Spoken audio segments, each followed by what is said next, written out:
Assalamualaikum warahmatullahi wabarakatuh. Perkenalkan saya Winda Nabila, mahasiswa dari Universitas Negeri Makassar dengan NIM 2109035020062 dari kelas manajemen C.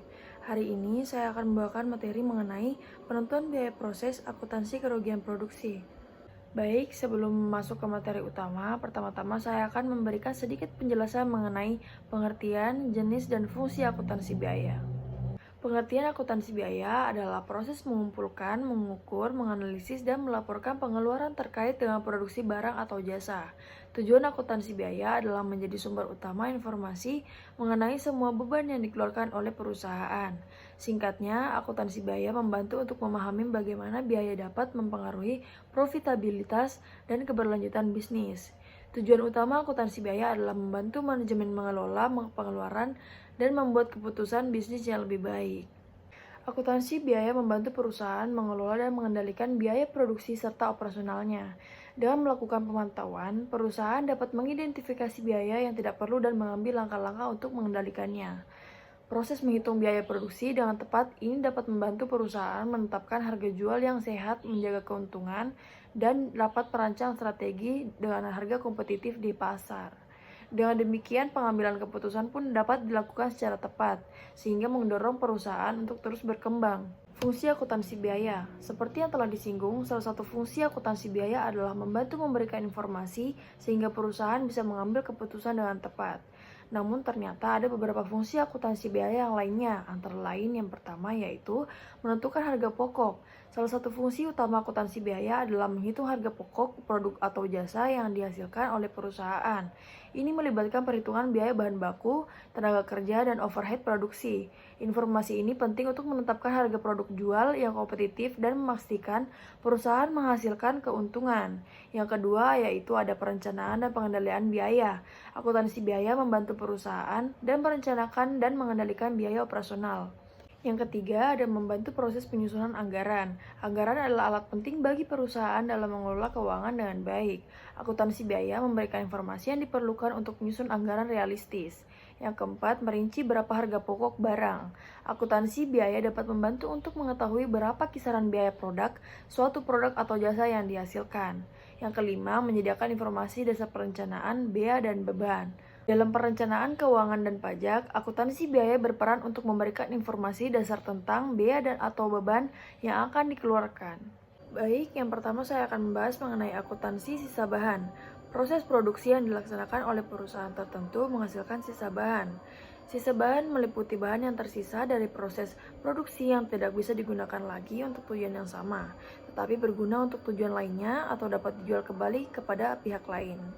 Sisa bahan yang tidak dapat digunakan untuk tujuan yang sama atau tujuan yang lain atau tidak dapat dijual disebut bahan terbuang. Sisa bahan hampir sama dengan produk sampingan, yaitu produk yang dihasilkan oleh proses produksi utama yang mempunyai nilai jual relatif kecil dibanding produk utama. Perusahaan pada umumnya tidak memberi perlakuan khusus terhadap bahan terbuang karena bersifat tidak dapat dihindari. Tidak signifikan jika dibandingkan dengan biaya total atau memiliki nilai jual. Bahan terbuang yang melebihi normal produksi perlu diinvestigasi oleh manajemen karena dapat mengindikasikan pemborosan dalam proses produksi. Biaya yang dikeluarkan untuk membuang pada umumnya dibebankan kepada biaya overhead pabrik sesungguhnya.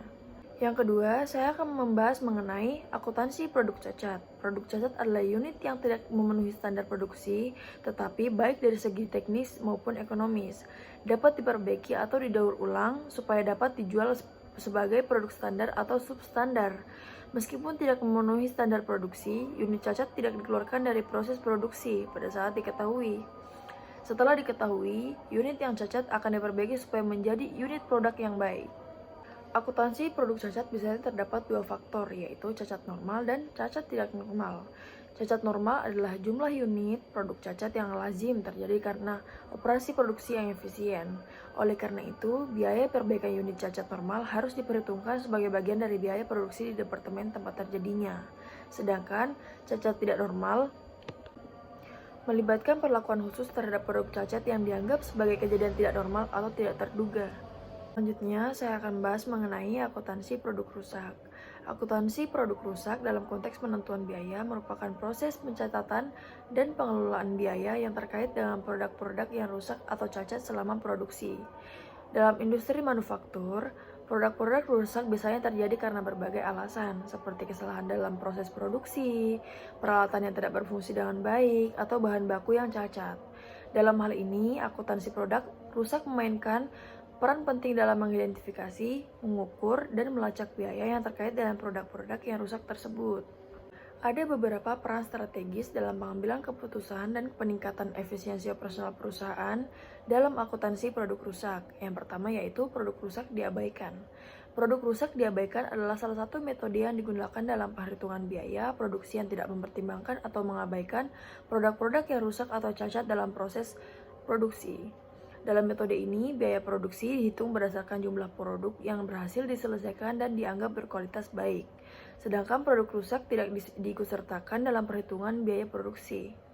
Yang kedua yaitu produk rusak sebagai elemen tersendiri. Metode ini menganggap produk rusak sebagai elemen tersendiri dalam analisis biaya produksi.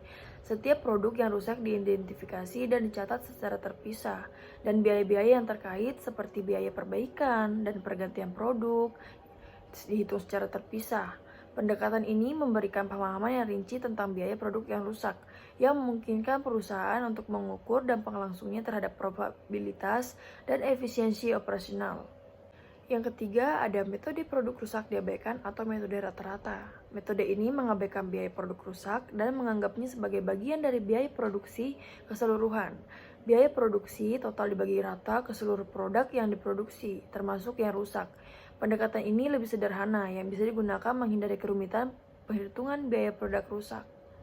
Baik, yang terakhir saya akan memberikan kesimpulan terhadap materi yang telah saya bawakan hari ini.